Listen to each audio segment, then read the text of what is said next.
Perfect. Let's do speaker view. There we go.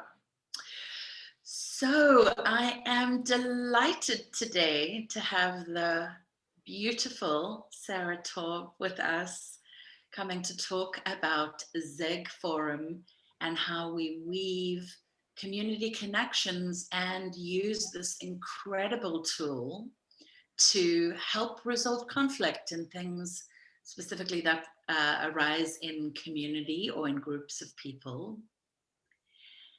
And I got Sarah's permission to share a little bit how we know each other, just sort of to set the stage as we dive in.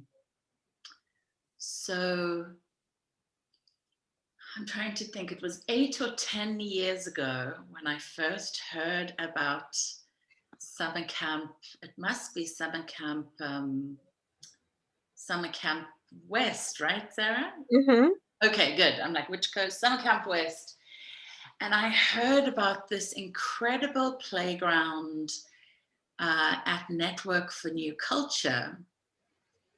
And it was there that I met Sarah for the first time. And I had actually lived in community before. In Australia, I lived on a commune. But I left because I got really frustrated with the fact that there wasn't a way to resolve or talk about some of the challenges that came up in community. And it was incredibly frustrating. And when I tried to put structure in place, the hippie types that I was living with were not very happy with, they didn't want structure. That's why they were living on the commune. So I was really delighted to be introduced to this. And it was then my first experience of Forum in a community of about 110 people. And I remember for the first few days, I wasn't even up for going in the center. I think I might have done my first Forum share like on the last day or something. And yeah, I remember thinking, wow, this looks amazing. And I, as a facilitator myself, I was watching how the process was being facilitated. And I have to say, Sarah makes it look so easy. And a couple of years later, back at summer camp again in Southern Oregon, Sarah was offering one of her Forum Facilitator trainings, or it might have been a mini version. Okay, maybe an intro to that. And I think I only lasted 2 days because I did have a conflict with some childcare, but I was blown away at the skill set that was really required to do this well. And I was also so impressed I've said this to you before, Sarah, but I want the group to know that of all the forums I've ever been in, you remain my favorite forum facilitator. And I really noticed that you so skillfully offer a reflection or an intervention when it's actually needed. And it seems your ego is out of the way, and that isn't necessarily always the case when I've watched other facilitators. So I'm thrilled and delighted that you said yes to being here to share more with all of us today. And I am so looking forward to learning alongside everybody else. So welcome, Sarah. Well, thanks so much, Caroline. I was just trying to troubleshoot someone who's on but can't hear, and maybe she'll leave and rejoin again in some other way. So I'm sorry about that frustration, but I'm really excited to be here. Thank you for that lovely introduction. The forum, or the ZEGG Forum, as you know, as we generally call it, is my absolute favorite community process. I'm happy that there's a few people here on this call who've actually been in forums with me and know the power that it can bring. We're not doing a forum here today. We're only talking about it, fortunately or unfortunately, but I hope that we can convey some of the power some of the power of this modality, this really amazing modality. And I come here free of expectations and free of structure. So just go ahead and ask me whatever you think people would like to know first. Thank you. Well, I did speak to this before, but I do want people to know that while Sarah's going to be sharing, we actually open to people asking questions even as we go along in the flow. Yeah. So you can do it one of two ways. Perhaps if you're feeling a little shy or want to make sure you're not on camera, you could pop it in the chat and I will be watching the chat.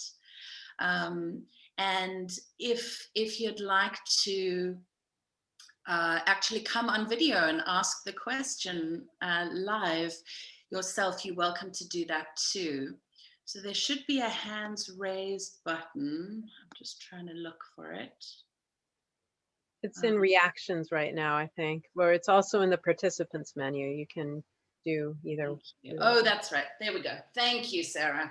See, we're being in community, helping each other remember how to use Zoom. So yeah, if you just raise your hand, I'll be able to call on you then if you have a specific question about Forum or about anything that we're talking about today. So as a jumping off point, Sarah, why don't you start sharing a little bit about perhaps we could start, given that that's where we met, but about what Network for New Culture even is and how that relates to ZEGG. So perhaps discussing both of them. Okay, so let me say that the Forum process, it was created and grew out of a kind of stream of community and exploration that happened in Germany starting in the 70s. One name for it is Project Mega, and the main visionary of that group was and still is Dieter Doom. His partner Sabina Lichtenfels is also a major visionary for them now, and out of that community ferment, many different places, many different experiments, came two communities in Europe. One is ZEGG community in Germany, and ZEGG is a German acronym which stands for Center for Experimental Cultural Design, but I don't know the German words for it. And so that community has been in existence about 25 years now, and that's where my main connection to the Forum is.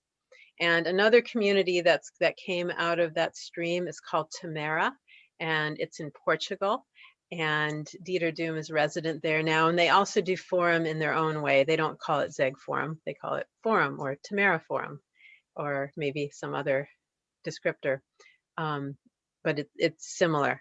So where I first encountered the Forum is in the United States in a, let's say, community called Network for a New Culture, which is not a residential community, but it started in the 90s as a group of people who were inspired by the experimentation that was going on at ZEGG. Some people went to ZEGG, some people came here, from ZEGG came here, and out of that came the first Network for a New Culture summer camps.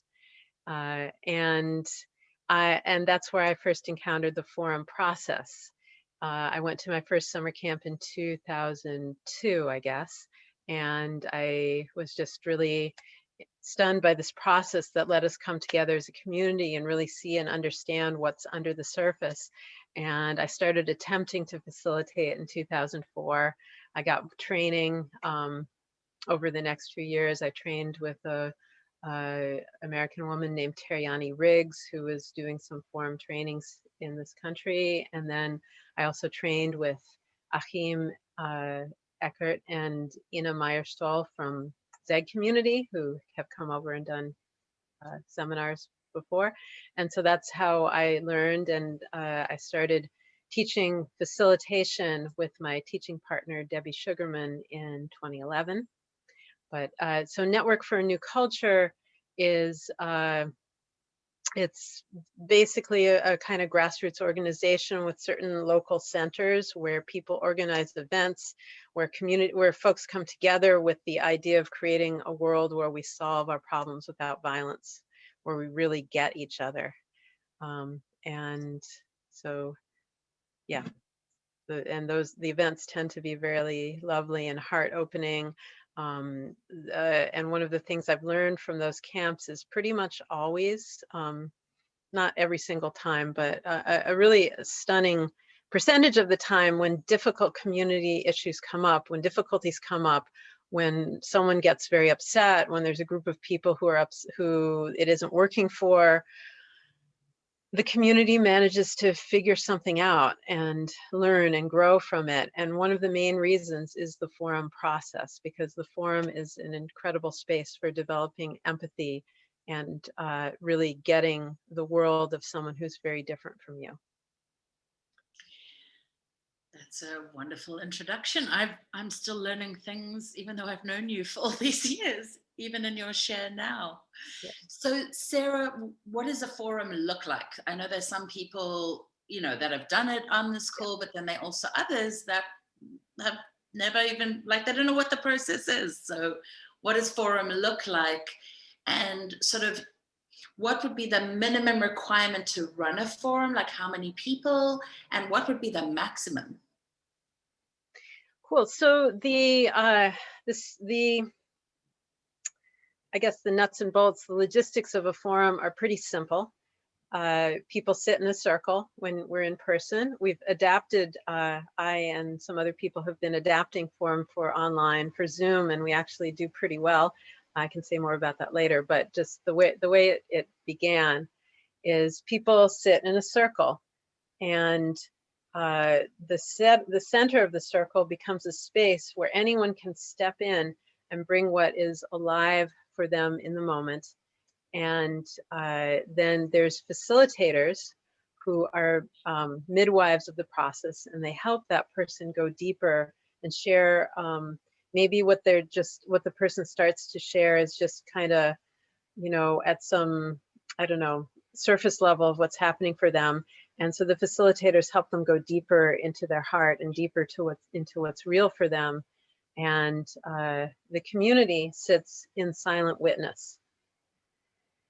So then when the person's share is done, they sit down, and there's an opportunity for people in the community to stand up and to offer, in a spirit of love and contribution, a reflection of what they saw.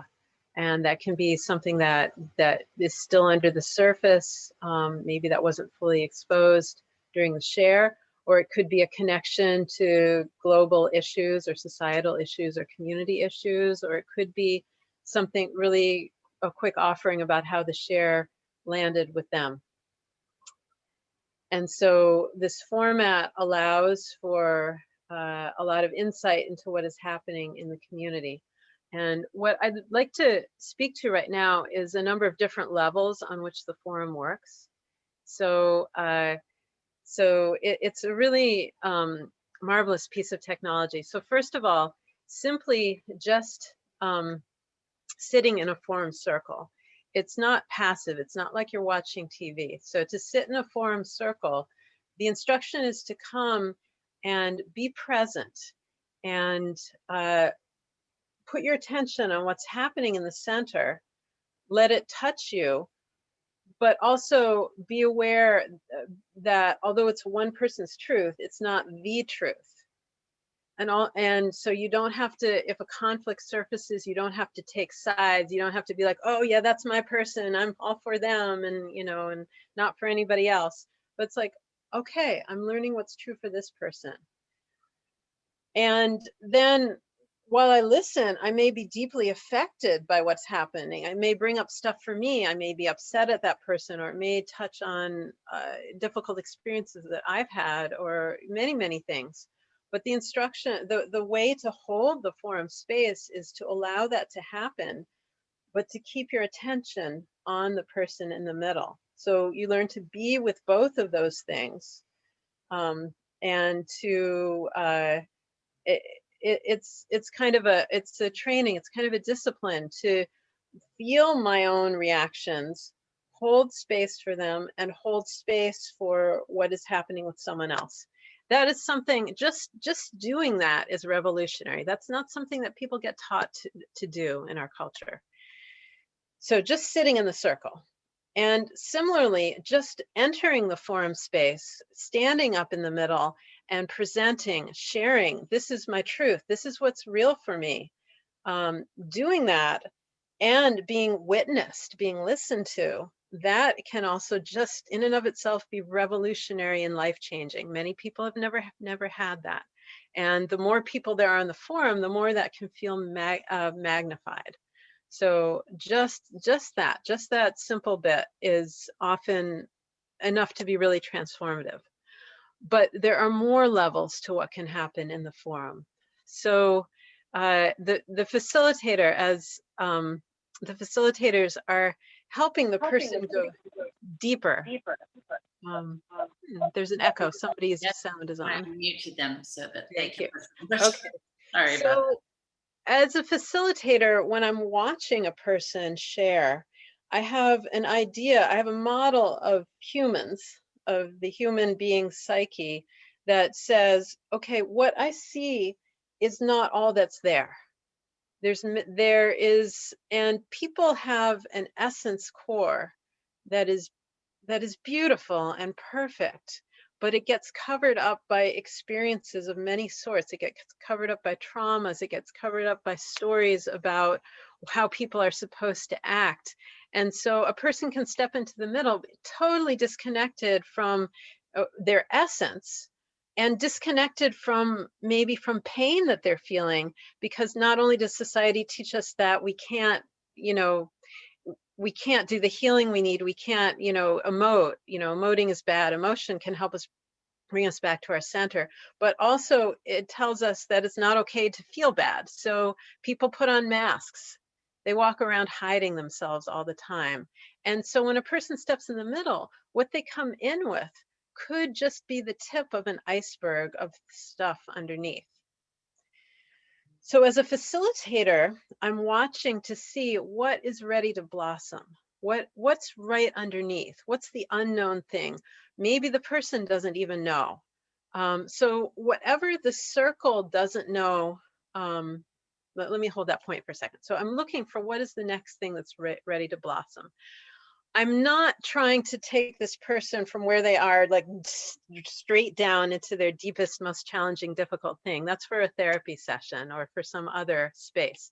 In the forum, we're looking for a crack. We're looking for the opening. We're looking for the thing that wants to share itself. So that's what I'm looking for, little signals in how they move, how they walk, what they say, that there might be something else there, something that that maybe they haven't even encountered, some part of themselves that is walled off. And if I see that, I create invitations for them to contact that and to go there. Now, my way as a facilitator is never to force, and to be really mindful. People carry all kinds of trauma, and it's not my job to force them to face it or to push them through harder than they're willing to go. I'd rather have them explore and see, what's it like to get close to that than just jump right there. Other people have different styles, but that's my style. So, so I'm still talking about these levels of the forum. So even without facilitation forum, it can be transformative. But when the facilitator is helping go for what is that thing that wants to blossom, then there can be, amazing discoveries.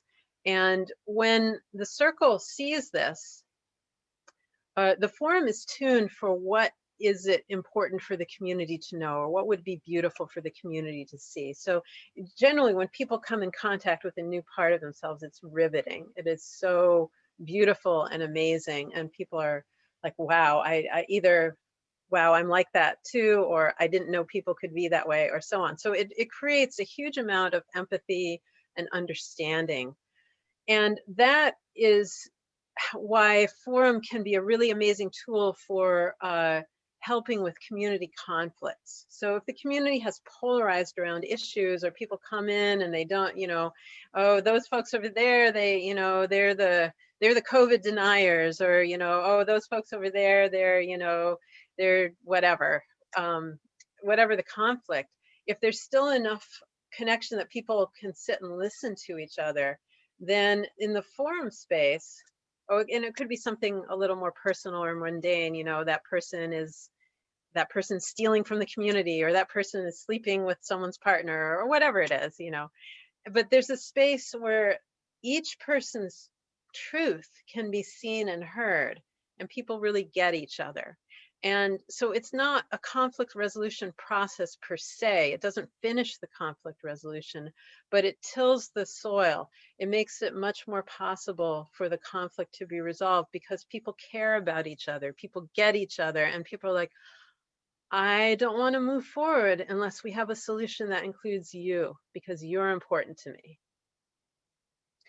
So first level, just the initial transformation of being seen and heard. Second level, community, empathy, creation, creativity.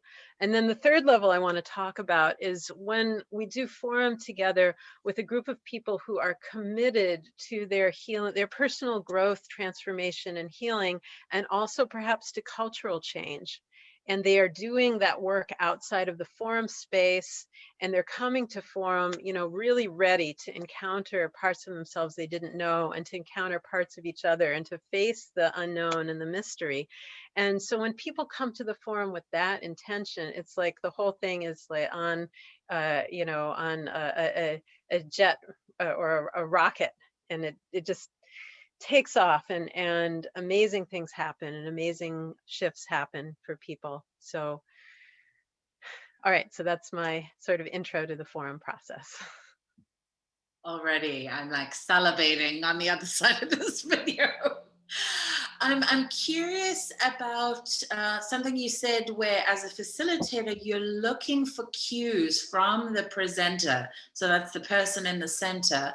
And I'm imagining there are many people on this call, or perhaps even watching the recording, that have never facilitated forum before. So what kinds of cues? Like if you could give some specific examples, because it sounds like it's really subtle, actually, especially if you're looking for the iceberg underneath. Yeah.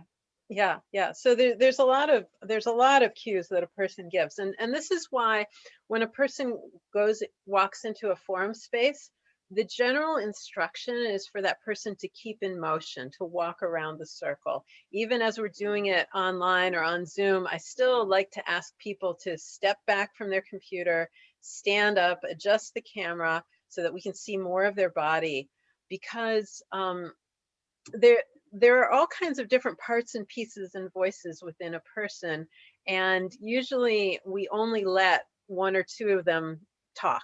You know, the other ones don't get to use the mouth or whatever the speech, the communication apparatus is. So they communicate in other ways. They give little hints. So so seeing a person's body in motion is very helpful. So the things that to look for are when a person's walking, you know, do they look like they're dragging, or do they look like they're on their tiptoes, or just like, what's the character of the body movements? Look at their hands as they talk. Are their hands in fists? Are they wiggling? Are they tapping? Are they even like hitting themselves? Look at their posture. Is it kind of slumped, you know, kind of defeated looking, or is it upright, or, you know, so on? Are they moving quickly or slowly? The tone of the voice does the tone of the voice suggest an emotion? Is that emotion acknowledged? The sorts of things they talk about, is there anything that they're not saying? Does it look like there's a what's the word, limiting belief that they're not aware of, you know, that they're kind of dancing around, that kind of thing. Often in the forum, the facilitator will get up and walk with the person and hold their hand. When I'm holding someone's hand, I get so much information. I can feel, are they sweating? Is their hand cold? Is it trembling? Are they squeezing my hand back? Does their hand feel alive or dead? So all of these are clues that there's something going on that might be inquired about. So that's one of the skills of facilitating, is noticing. And then there's a sort of a perhaps more advanced level where I tune into my own body, and I'm like, okay, I'm bored. So, and I learned to know whether being bored is from me, or whether I think the person is just rehearsing something they've said a dozen times before. And then I might ask, is this feeling alive to you? What's alive right now? And often when I feel bored, it's because they're actually bored with what they're saying. Or, am I suddenly feeling like I can't breathe? I look to see if they're breathing. So there's internal cues. But the other important thing, now we're getting into like characteristics or skills of a facilitator, is to create hypotheses, possibilities for what that might mean, but not to be attached to them. So come in with like a wide open curiosity, notice all these little signals and wonder about them, but be ready at any moment to throw out that story. I might think, oh, that person is, they are clenching their fists as they walk. Maybe they're angry, and I might ask them something about the hands, or I might say, can you clench tighter? I might say, could you open your hands? What's inside them? And I might find out that no, they're not angry. They're holding on for dear life to someone they think they're about to lose. I don't know. So all this stuff. Wow, well, I'm really fascinated of how much you have to track, but also the piece of when I've had people come and hold my hand when I'm presenting in Forum, I find it quite comforting. And I thought that's all it was support, but actually, Oh, no, it no, sounds no. like it's part of the diagnostic tool for the person facilitating. It's a lot of things. So it could be, there's a discernment piece. Like we used to get up and walk with everyone, and now it's much more rare that I would do it. It's not like an automatic, oh, they're up, I need to walk with them. Do they need comfort? Will comfort help them more than it will hinder them, or do they need to be on their own? I would ask permission also if it's not someone I know well, or even if it is, and then, so if I'm holding their hand, maybe I'm giving them support and comfort, but I may also be giving them directions with my hand. I might be giving them some cues. I might be kind of encouraging them to move faster. Sometimes I'll even kind of wiggle a person's hand and see what happens. Do they push back? Or, it's, this gets into sort of like the arc of a forum piece. So in the initial part of a forum piece, it's kind of wide open curiosity. What's this person here to bring? Maybe they don't need any facilitation at all. Maybe they're, the forum's not about the facilitators. And then, okay, I see these things that are under the surface, and I start kind of knocking on some doors, and it's sort of like, I don't know, within a wall, you want to hang a picture, so you need to find the wood, the stud, right? So kind of not there, not there. Oh, there it is. So you look for some kind of response, either a big positive response or even a big negative response. That's also useful. And then it's like, okay, there's something. So then I might ask questions. I dig deeper into my bag of possibilities. Like, what do we do with this thing? And often there's something that emerges there. There's some piece, there's some story that may come to a natural end or may not. And then that's what the piece becomes about. It's okay if it doesn't come to a natural end. It's okay if you never find anything like that. It's all okay. Sometimes in the forum, we just get to see where people are stuck. And that's all good. But that's kind of the arc. So while I'm holding someone's hand and walking with them, and sometimes I do that wiggling thing to kind of, it's part of the knocking on the wall to find out where the stud is. Right. Well, some of the tools from Forum I actually use on a pretty regular basis, even though I'm not in Forum, just in my relating with people. Right. And one of them is the walking piece. Because when people are stuck in their stuff, they tend to stand still. Right. So it can be really helpful. And I definitely learned from Forum. Like if you have, especially if you have a lot of energy around something, could be anger or another emotion, but to keep it moving. The walking is really, really helpful. Yeah, yeah, and it's not just walking, it can be any kind of movement that the person does, you know. Sometimes the facilitator will suggest a bizarre kind of movement just to kind of break up patterns and have them try something new, you know, and sometimes just something really interesting comes forward when habitual patterns are interrupted. I should say that also it's important that the presenter knows that they have the ability to say no to the facilitator. It's, you know, the suggestion is, you know, try a thing, but to see if it works for you. But if someone's like, no, that's a no, I'm not going to go through that. No, I don't think that's respectful or safe or helpful to anyone. Mm. And I know as a, do you call it an audience member or member of the Circle, a member of the circle. member of the circle?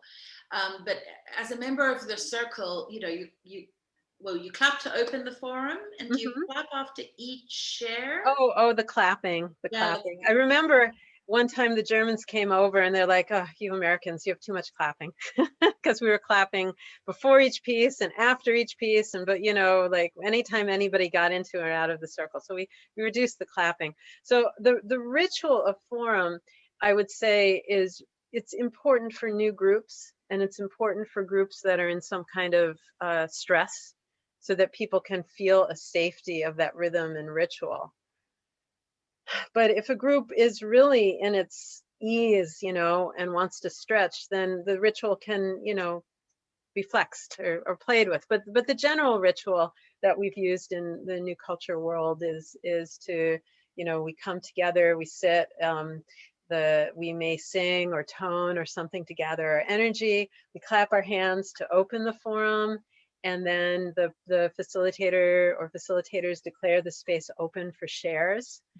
Someone asked, there's some great questions from Stephanie. So how long do people get to share? So usually a forum will start off with short shares up to, the facilitators get to pick, but up to a minute or a minute and a half or 2 minutes. And they're usually not facilitated or only very lightly, and they don't get mirrors. And it's a snapshot of where people are at.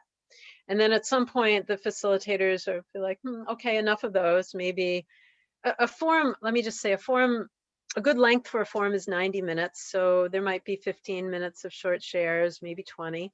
And then at some point, the facilitators will say, okay, let's clear the space. And we have this kind of offering it up, resetting the space, gestures. And then we open for longer pieces or pieces of any length. And then those pieces go as long as they go. Generally in the forum, we don't want pieces to go more than, say, 15 minutes, because we lose the circle. It just gets too long and too draggy. And so that's something we have to keep aware of as facilitators. The facilitator might get really interested in something and doing some delicate work, and the circle's just like, so the forum is really tuned for community and what's useful for the community to see. And if there's stuff that needs to be worked on, like, it's just showing, and then the person can take that into their own outside sessions, therapy, co-counseling, whatever other processes they have. So I mean, pieces have gone 20 minutes, but I usually afterwards I'm kind of like, yeah, that was way too long after that. But you know, between 5 and 15. And then at the end of a person's share, and under the end of the short shares too, we will applaud in some way to really honor them for what they shared. And then we also applaud after the mirrors to honor people for what they shared. And not to say, yes, that was good, or no, that was bad, but just like, thank you for sharing yourself. And then at the end of the forum, we also clap to close the forum space. So these are sort of ritual demarcations of different energies and phases in the forum. Well, as a Neo-Tantra teacher, I'm so glad that you're using the word energy, as that's a realm I love to play in. But there's another piece that I also appreciate, and this is something else I bring in.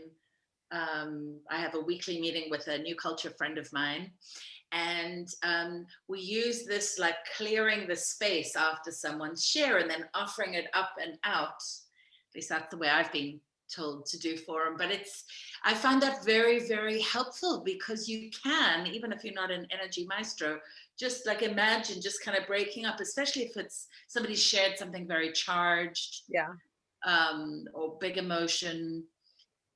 So I'm fascinated, and I'd love you to speak to, and Stephanie, we're coming to your questions, I promise, but speak to the energetic pieces of the forum, both, you know, in terms of this piece of ritual that I shared about, like clearing the space before the next person shares, but also then as you were talking about the way it's facilitated, I was fascinated, Sarah, because you talked about referencing yourself and noticing what's arising in you. So can you speak to the energetics both of the process and then of the facilitators?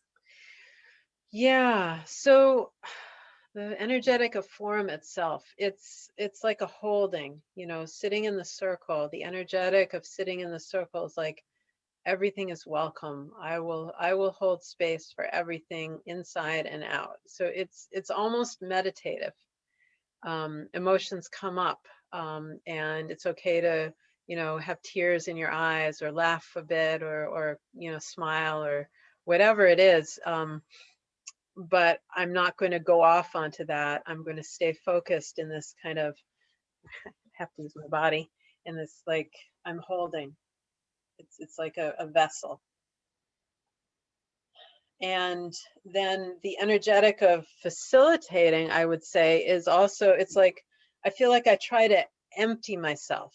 When I first started as a facilitator, I really operated a lot on my brain power. I have a really good brain, and I had a lot of maps and data about how people work. And I have this like hypothesis generator, you know, clunk, clunk, clunk, clunk. Oh, this, then that, maybe this, maybe that. Oh, blah, blah, blah, blah.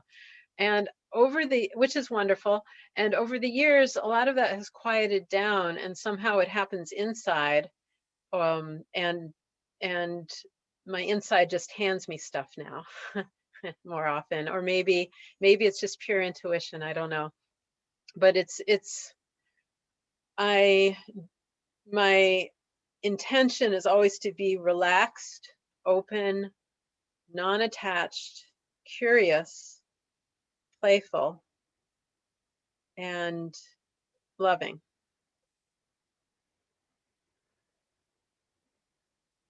Yeah. And then the energetic of giving a mirror is kind of like, here's something more I want to add. I want to give a little more to the community. I want to show a little more. I want to give a little more to this person. Yeah, it's not, and it's important that mirrors are not about correcting or giving advice, or you know, shaming or anything like that. But it's like adding. For me, and I'm not sure everybody sees it this way, but it's a way to come in contact with more of what is really, to me, divine in everything. Oh, I love hearing that. I never thought about it. I mean, that sounds very tantric in its approach, actually, even though it's not a specifically tantric practice. We've been talking a lot about like movement, and it seems to be very linked with speaking, but can you speak to how people can be a presenter without using words? It's something I've never been brave enough to do, I have to say. But yeah, well, certainly for short shares, sometimes a person will just get up and do, like, move around the circle in some way that feels expressive to them. You know, roll around, jump, dance, or whatever, and then that's what came through them at that moment.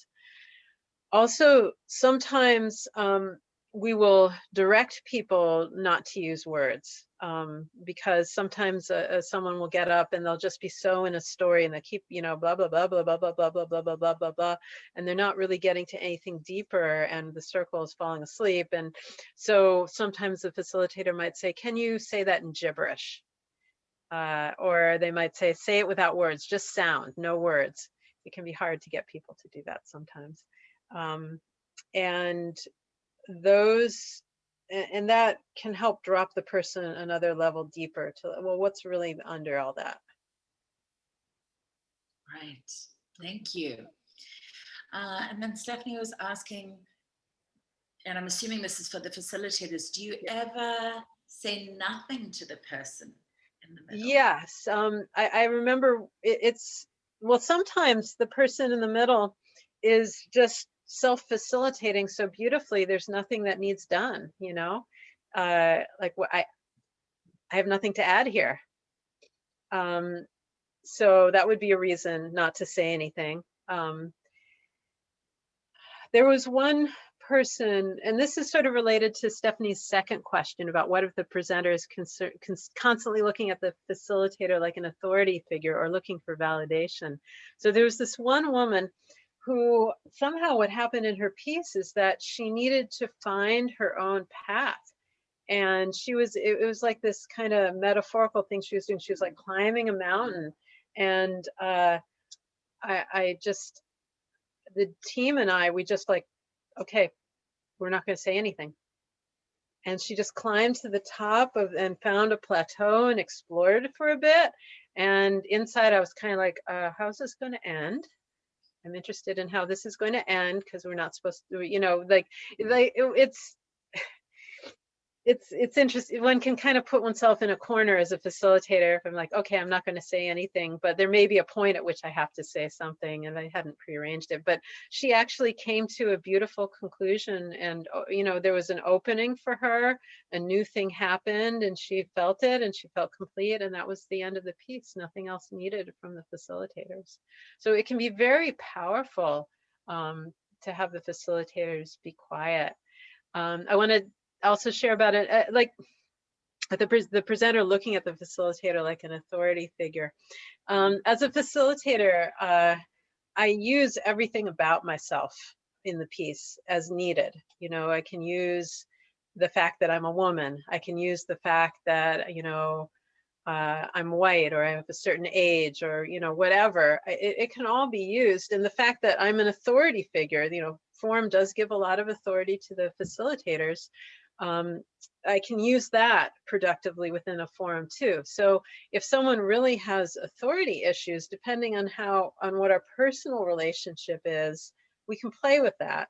So like when I'm being facilitated by someone like Debbie, who's my teaching partner, when there's a lot of trust, I often like, you know, I'm super resistant. I'm not going to do that. Fuck you, you know? and so we get to play with that authority thing. One time I actually got up from the chair and said to this person, okay, you're the facilitator now. And they were just, what do I do? You get to choose. And so I wouldn't do that for just anyone, because there are times and places where the whole forum could totally go off the rails with something like that. But with this person, it was perfect. They still talk about it today. It was a big thing for them that they were like, there's not a right or a wrong thing, and now I'm in charge. What? And you know, how did we get out of that? I don't even remember how that ended. But it ended. So yeah, it's important to be able, it's important for me as the authority figure to feel comfortable enough with my own power that I'm not threatened by someone. I'm not either sucked in by someone wanting to pander to it, and I'm not threatened by someone wanting to challenge it. It's all just, oh, okay, all right, let's play with that. Great. Well, it's really interesting. This is the most I've heard you speak about the entire process. I've obviously had an introduction and participated in Forum. But part of what I love about you, Sarah, is I really feel like as I've watched you facilitate, when you do jump in, either verbally or taking someone's hand or offering a redirection, I notice it adds to the space. And in my experience, there are normally 2 or sometimes 3 forum facilitators. Is that normally standard? Yes, I feel, yeah, there's a couple things I want to say about that. Actually, that brings me to some things I wanted to say about like power and integrity and so on. But yeah, I very much prefer not to facilitate alone because I always want someone there to check me. Mm. But because I have seen, and of course we're all human, and people don't necessarily have to be trained psychologists to be forum facilitators, but how do you help? Because I have seen people's egos, I won't mention names, but I have seen facilitators where they're getting in because they need to be seen to be facilitating or something. And it's something I notice you don't do, which is part of why I invited you to speak today. But how does one even teach that piece? Because it is very, very nuanced to know when to interject or intervene and when to let the person, just like you described with the wall climbing, ride their own process to their own conclusion. Right. Well, I think, I mean, it's a discernment piece, and that's why it's really important for facilitators to have a community of facilitators and to get feedback from the community. So let me say something about the feedback mechanisms that I always want to build into Forum.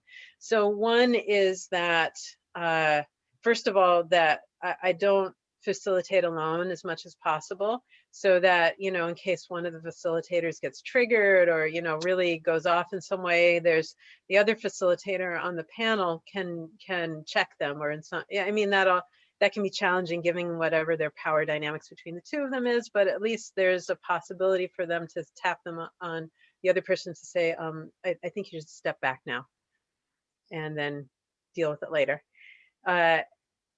Then another feedback mechanism is at the end of a forum session. I learned this from, I think, Teryani, my teacher, to always leave 5 minutes at the end for questions, comments, and feedback from the circle. And so there would be a time for someone to say, I think you were acting in ego there. I don't think that just didn't feel right what you did, or, or something like that. And then after the forum, generally the facilitators debrief, perhaps with a space to, rest a little, sometimes not. And so there's an opportunity for, feedback and learning there as well. And finally, it's really important that a group have not just one or two facilitators, but that a number of people have those skills, so that the facilitation role can rotate through the community, so that power doesn't get entrenched in a couple of individuals. That is so important. Oh, so that's why even in a community that's, say, coming together for 10 days, it don't have the same 2 or 3 people facilitating each forum. Absolutely. Absolutely. That's fascinating. Well, a number of reasons. One is for, not concentrating the power and the projections on a couple people. The other is because different people have different skills and styles and different beingnesses as facilitators, and other folks might resonate more with them than others. So that's also quite important. Great. And one of our participants is asking, are there after rules? Oh, yes.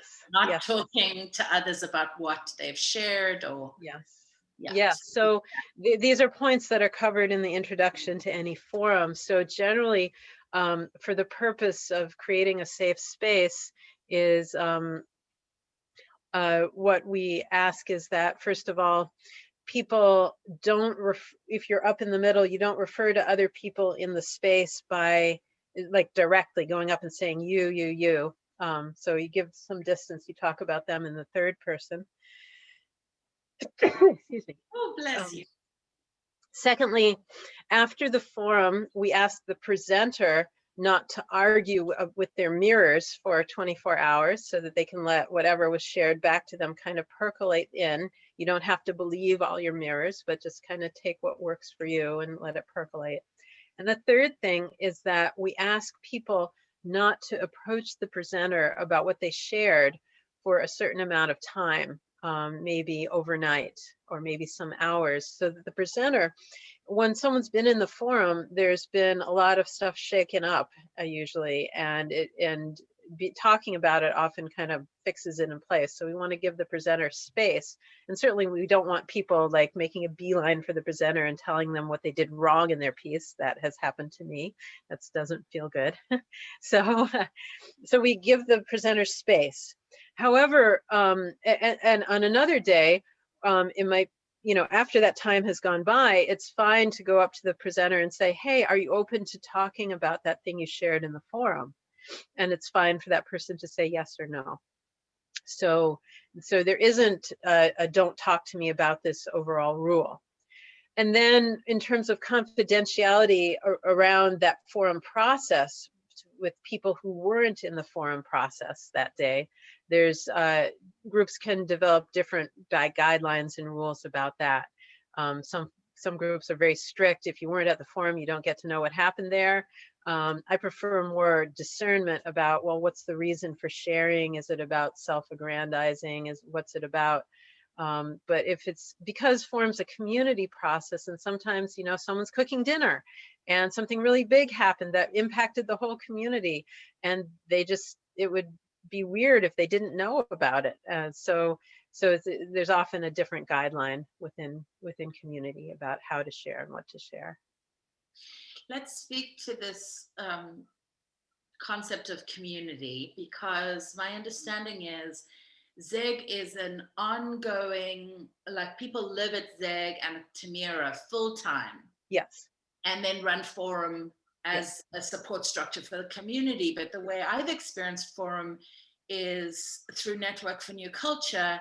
And I mean, I know you live Network for New Culture all day, every day. Like you actually live in community. I don't, I live with one roommate, but so I've only ever done Forum sort of in these experimental communities where we're coming together for 10 days. And I'd love to hear a little bit about the differences between being in an ongoing community where you're doing regular forums, and how that process is either similar or potentially even different versus a community. You know, the summer camp community, many people come back year after year after year. Right. There is some consistency, but there's also a lot of variables. So how does that show up in the forum? Right. So forum in different spaces is sort of a different animal. So for example, the forum community on Maui grew out of people wanting to get together to do forum. They didn't really have a connection beyond that to start with, but then a kind of community grew around coming together and to do forum. And the forum there has had more of the character of like a support group or something like that, you know. So then they had to build some community infrastructure around it, like, you know, who gets to be in, how do we kick people out if they are totally inappropriate and violating whatever, and, you know, how does any of that work? So they had to kind of backfill. So forum works for a group of people who have a shared purpose, even if that purpose is just let's go deep and see what's inside each other. So that's kind of the Maui purpose. It works for, you know, a temporary community like a 10-day camp or a 2-week camp or even a 3-day camp, where the shared vision or purpose is that we're here together. We want to know and understand each other. And there, the early forums are more like kind of getting to know someone on a deeper level. And then the longer you're together, the more community business tends to surface, interpersonal or community level stuff. Living together and doing it over and over ongoing is a whole different thing. And actually, I've only just started to get my first taste of that this year during the pandemic, where I've been staying at our West Virginia retreat center with about 8 other people. And that's really interesting. We did a couple of forums, and it's like, wow, we actually, even though most of the people there had been through New Culture, or many of them, not all, we had to go back and do a whole bunch of like field building and trust building to really make use of the forum space. It's like, wow, that's super exposing to actually share about myself with people I have to like eat dinner with and see at breakfast and and all that, like what and when you're living together ongoing, like at camps and so on, there's a huge amount of surplus energy that people have. You know, we're out of your daily life, we're here for, you know, going deep and empowerment and fun, and there's like, you know, there's surplus, there's more than enough to go around. But in an ongoing community where people are doing their community work and they've got stuff to do and they've got, you know, their headaches and their challenges and so on, it's more, it takes a lot more to, at least in my experience there, to come together in a forum space and really be present and have that goodwill and that offering, I am here as a witness to hold space for you. So that's what we had to work on. So that's my snapshot, and someone who lives at a place that does it ongoing would probably be able to answer that question better than me. And I'm also curious, I've obviously done larger forums of around 100 people, and you know, you're saying you're doing forums with 8. Yeah. My imagining is that with 8 people, like, it's sort of in some ways even more revealing because there's more opportunity for you to share. Like, you can't kind of hide. In 100 people, you could choose. Like, I've noticed facilitators can be like, well, who hasn't shared this week? And then they'll start inviting. And I'm very extroverted and outspoken, so I can tend to take up room. So they're inviting people that tend to be a little more shy to have space. Right. But in a forum of 8 people, that must also be, share with me, because I'd asked earlier about the size of forums. Is there a minimum and a maximum? Yeah, so in person, you know, less than 8 is really hard to sustain. And even 8 can be a challenge because everyone is holding an 1/8 of the forum space. You know, I'd say an ideal number from in person is between 12 and 25. And then beyond 25 or 30, you start getting into scarcity somewhat. And 100, you know, at Summer Camp West with 100 people, we do a lot of like scarcity management there. You know, there's often way more people who want to share. So online, I've had some really sweet forums with just 6 people. This is where everybody was a facilitator, so everybody was really skilled and knew the process and was very deeply connected with each other. So I've had a really good experience with that too. So and what does it look like online? All right, so people are asking about the online thing. So Zoom forum. So at blah blah blah. Started trying this out at the beginning of the pandemic because like we're not getting together, but we really need forum. How do we do this? And so people there's a Facebook group for facilitators, and I started inviting people to come to Zoom forums. Let's try it out. Let's see what we can do. So, and also Star Community in Seattle did Zoom forum twice a week for quite some time. And they found Star Community. I don't know what that is. Oh, so Star Community kind of grew out of New Culture Northwest. So they have like 5 houses, awesome group of people. So, so what I and the people I was experimenting with found out, okay, so everybody's visible on the screen, you know, we're all in our boxes. And so we up to maybe 16 people, you can see everyone really well. Generally, we'd start with some warm-ups, you know, getting, you know, in small breakouts where people get to express to each other and some things to get the group connected. And then, okay, we open the forum space. So instead of being in a circle, we're on a grid. We tell people, please be ready to stand up. I prefer to stand mostly anyway, but you know, when it comes to your turn to do a longer piece, we really encourage you to get up. And and so the 2 most important things for an online forum to help the participant and the presenter really go deeper are first embodiment and second contact. So, you know, how do we feel contact with each other? So embodiment, getting people to stand up, getting people to move, you know, maybe we're not walking around in a circle, but I could be like, okay, go to this side of your little Zoom box and over here, you know, be the part that wants to leave your job. Okay, now go over here and be the part that wants to stay at your job, you know, like, you know, we can do parts work. Or I could be like, okay, you know, you know, let this be your, you know, your conscience. What's your conscience saying? Or, you know, whatever. I don't know if I've ever used the word conscience in a forum. It's not part of my worldview necessarily, but whatever. So there's ways to embody. And contact. We teach the circle that ways to increase your presence. So one is to come close to your camera like this.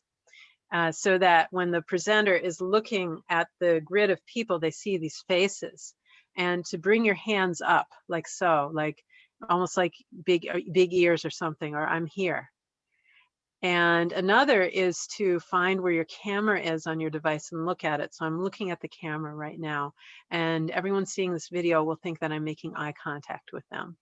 So we have, and also we can ask people to unmute in the circle and hum. Sometimes it sounds weird because Zoom doesn't do unison very well, but it creates a sound bath. So these are ways to increase contact between the presenter and the group.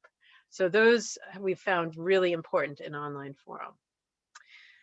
And for the rest of it, the structure is just extremely similar, you know, opening and closing, mirrors, all that stuff. And I just have to say that I'm really excited because about a month or two ago, a big, huge conflict was breaking out in the Network for a New Culture West Coast community. Some people here probably already know about that.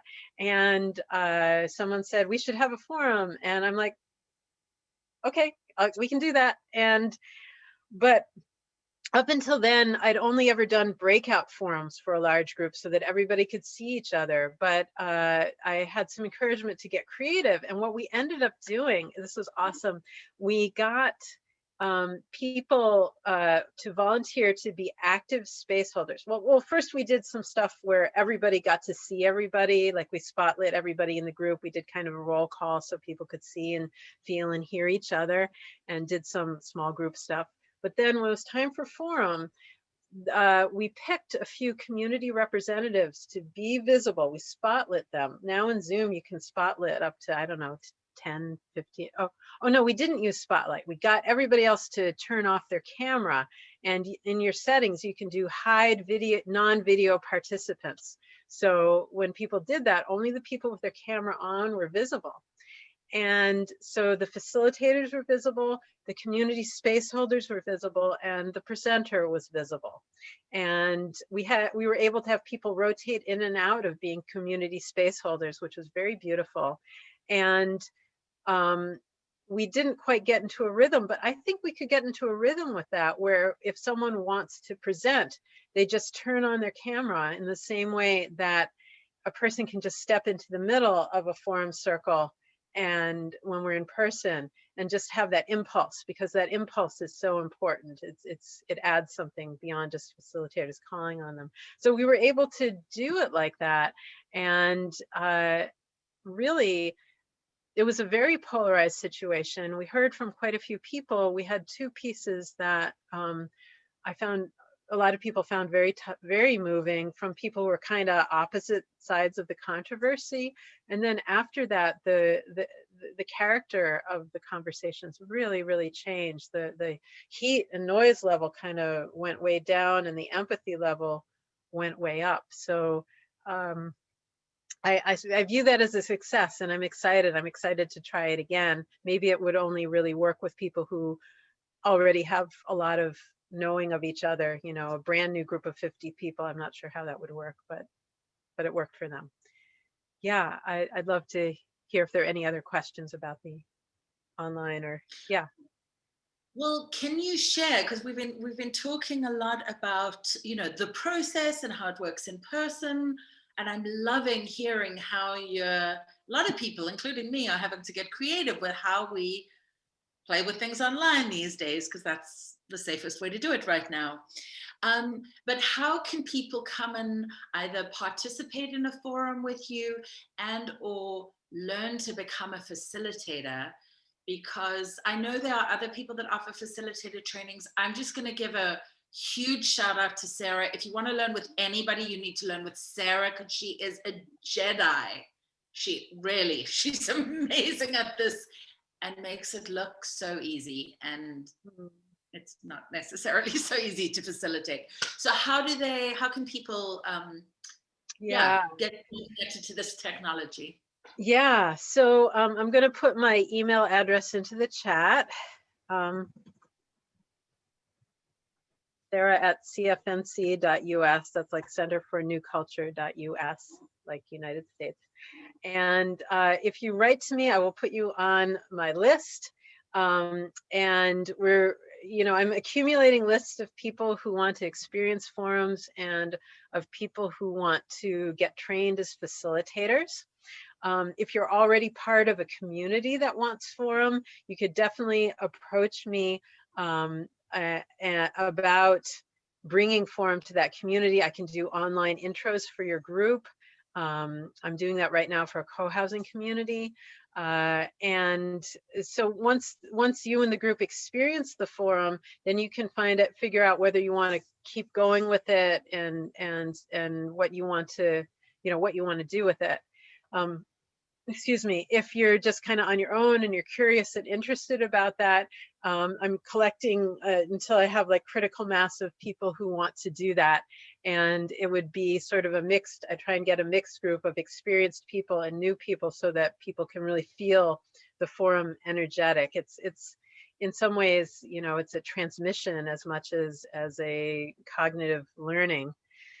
And then when it comes to facilitating, some people will be ready to facilitate quickly. The Germans would be like, you must go to years and years of forums before, and have the trust of your community before you step into facilitation at all.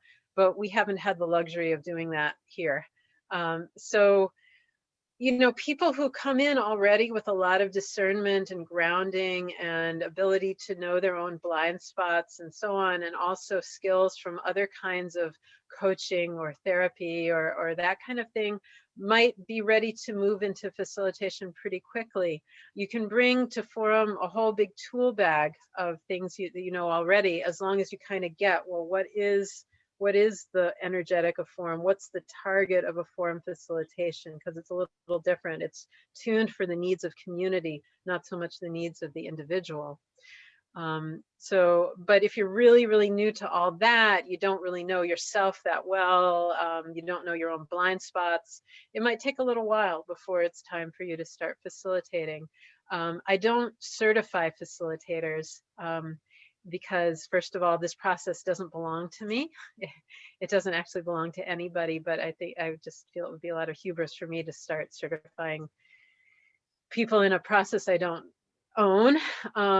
But what I do, and what my teaching partner, Debbie, does with me, is give a lot of feedback. I can say, look, based on this discernment, these discernment questions, here's where I think you're at. You should marinate in forum a bit more before trying facilitating, or maybe it would be useful for you to try being on a facilitation team and not anchoring one yet. We like to have someone on the team, on the panel of people facilitating who are really experienced and can handle what happens when someone blows up and walks out, or lots of different things that could go wrong.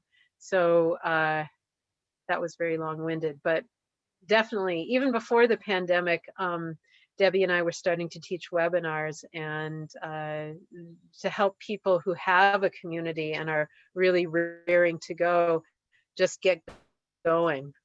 So that is a possibility.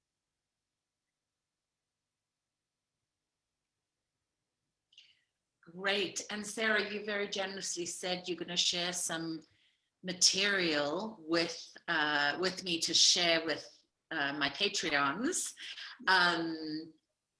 about forum and this whole process. So there'll be resources you make available. Yes. We won't put a firm deadline on that, but in the next week or so. I know we've only got you for a little bit more time, so I want to really encourage our participants, if you have other questions, you can pop them in the chat. You're also open to, raise your hand through the reactions button, and I can call on you. Oh, I'm seeing a hand. Now what do I do with that? Oh, See, I haven't done this before. Hang on a sec. Oh, there we go.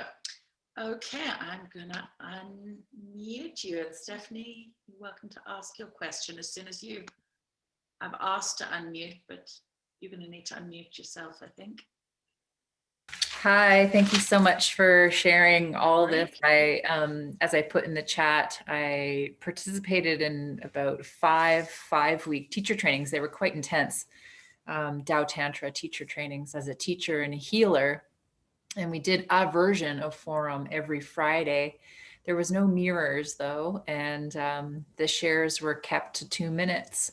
And then if somebody really wanted a longer share, they could do a 4-minute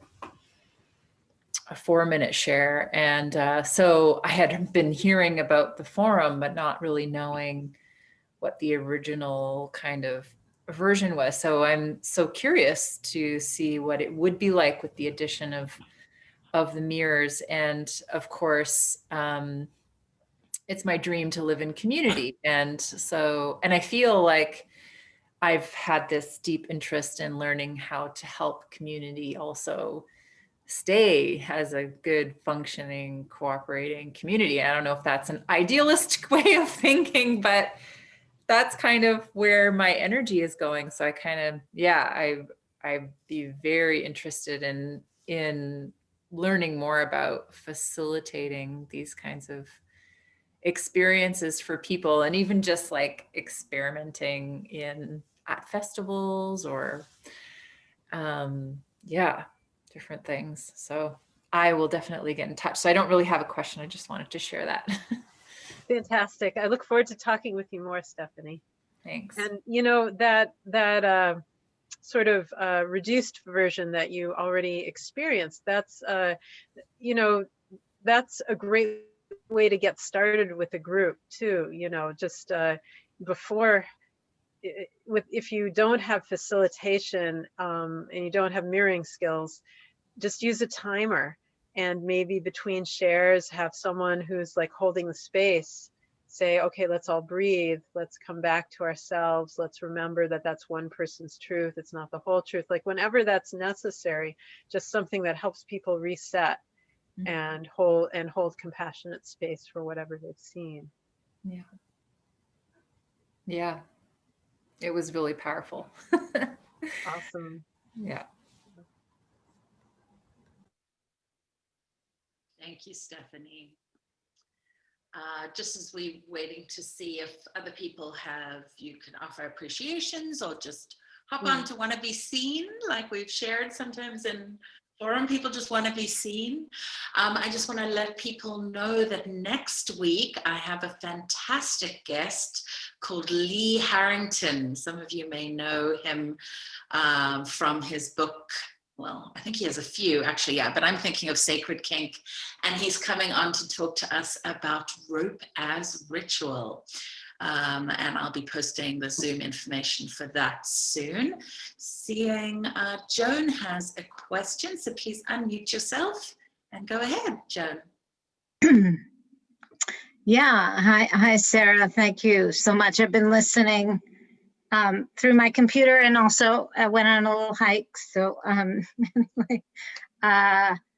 but I am, you know, shopping around for a co-housing community, and yeah, just curious about, you know, where they are doing, where they are doing this kind of thing, because it really sounds like it adds to the level of intimacy and the health of, you know, a group of people.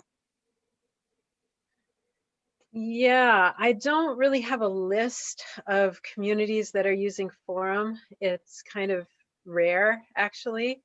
And I think it would be good, you know, as you're interviewing community, ask what sort of processes they have. I am in conversation with a co-housing community about it, but I don't feel comfortable sharing because, you know, they haven't given permission. And anyway, they haven't even had an intro yet. I don't know if they'll decide they want this process. Okay. So yeah, that is the question, where to find people who want to do this.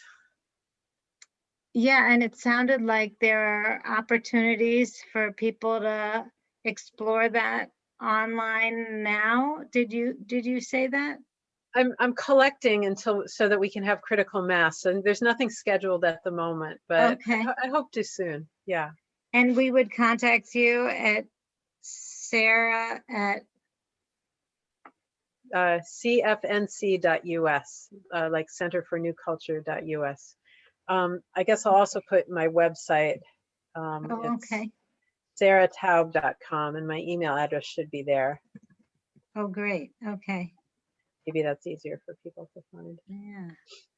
Yeah. I'll also Thank make you. sure that all your information is available to people after this.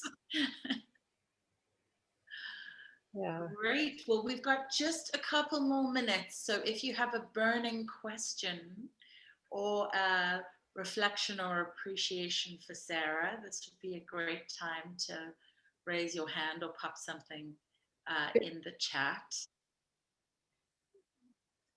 There actually is one last thing that I want to share, which is that Forum is not a perfect process. It's my favorite, but it's not perfect. It does concentrate a lot of power in the hands of the facilitators, and it kind of favors people who have the ability to stand up and share what's going on for them. So people who are, you know, feel less welcome, less comfortable, have more trauma, that kind of thing, it's harder for them to make use of the process. And so in a community where people carry a lot of trauma or there's a lot of difficulties or so on, it's important that the facilitators be really sensitive to that, and maybe that there be conversations outside of Forum about, you know, what will help people make use of the Forum space better. You know, is there any way that can be supported? I really like what you're sharing about trauma. As a trauma survivor myself, when I was first introduced to Forum, it was one of the inquiries I came with, like, I'm going to share an example, just saying that I watched somebody go in and do probably one of the most, and this was in my first year of summer camp, the most emotional share that I've seen in Forum. And I'm not a therapist, but I would have said the person went into a trauma response. I don't remember who the facilitators were, but I mean, the idea really is not that it isn't therapy. And so can you speak a little bit to that? You've touched on it, but it does actually feel really important. No, it is super important. So, you know, in the Forum space, it's like a small window into what's going on for the person. So it's never my intention to take a person to a place that they can't come back out of. There's some discernment, like, about how resilient is this person. Sometimes I'll look at someone, I'll say childhood abuse, but I won't ask. Like, I'll be like, how old are you? Like, the question in my mind to ask is, how old are you right now? And, you know, but that would take them right there, and I don't know if they're ready. So I won't always do that. We talk about, so sometimes a person in the Forum will stumble onto something really deep and really raw. Maybe it's early abuse memory, whatever, you know, and a lot of emotion comes out. Now, if the person is still present and able to take facilitation, able to respond, able to play with it to some degree, maybe they're very in it, but they can still take different perspectives a little bit, or you know, they have a little space around it, that's fine. I'll continue with the piece. If they go into a place where all they can do is scream or cry, that's too raw for Forum. Or it happens with anger sometimes. A person's so angry they can't play with it, or they can't take any perspective other than their own. That's also too raw for Forum. In that case, what I will do is I'll respectfully and lovingly, you know, depending on the situation, or firmly and intensely depending, you know, be like, okay, you know, this isn't, the Forum container is not right for this piece. Let's get you out of the Forum container into a space where you can get the support that you really need right now. And if we're in person, I'll, you know, maybe get some people to leave with that someone to go out with that person and you know, hold them or give them what they need. But if someone is so, like, they're dissociated, they're gone, you know, they can't respond, then that's the time to bring them out and help them to be held in a way that is really holding them, because like I said, forum's more tuned for the community. It's just opening little windows. It's not that we don't care about the person. Of course we care about that person, but we want them to have resilience, and we want them to be in their sovereignty while they explore. And if they drop out of that space, then time to shift gears. Right. Well, it is so wonderful to hear you sharing so passionately about this incredible tool that I think, can help communities. I see it, I'm plugged into lots of different communities, and so often there isn't a mechanism to talk about what's really going on, and especially the things that aren't working. Yeah. And Forum, for me, when I first discovered it, gave me hope in community again, in a way that I'd been pretty disillusioned in the past. Mm-hmm. So I love your passion. It's actually making me want to do Forum again. Haven't done it for a couple of years. So I love it that you've ignited that. And it looks like you've ignited some of the people that have joined us here today as well. I am so honored, Sarah, that you were a yes to coming and sharing your wisdom, sharing your expertise. I'll share briefly with the group that a big part of why I invited Sarah to come on and wanted to highlight her was she offered to moderate, is it okay if I speak the title? Yeah. Okay. Moderate a panel on sex positive professionals in a pandemic. And that's actually available for people to watch. It should be listed on my Patreon, but we actually put that, we made it available pretty widely. So if you want to check out, it's a very different level of facilitation compared to Forum, but there wasn't the space to really highlight you. And so I really wanted to create a space where we could allow more of your brilliance really to shine, Sarah. Your intelligence, your heart. I've loved hearing about the way you play with the energetics. It reminds me a lot of somatic experiencing, actually, the way you tune into yourself to notice what's happening to the presenter in the center. Mm-hmm. And I'm loving that there's so many people excited to learn more from you. I don't know, I didn't say this before, but Debbie and I wrote a 20-page short guide to forum facilitation, and we've made that available on, copyleft Creative Commons. So if people are interested in that, I can also share that if they write to me.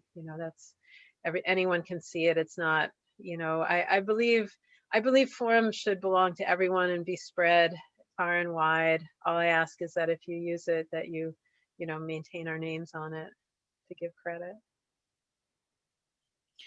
Well, thank you for your continued generosity, Sarah. Thank you to everybody who joined us today. A recording of this will be available to people that are on my Hanuman's Heart tier or above. So if you wanted to rewatch this, you can do that. And we look forward to you joining us next week for Lee Harrington. And thank you so much, Caroline, for having me. It's been amazing. Thank you. I feel really, really honored. I love it that technology eliminates the barriers of geography so we can all connect. So sending love and blessings to everybody, and we look forward to our next opportunity for connection. Thank you, everybody. Bye-bye. Bye. Just stop the recording and let me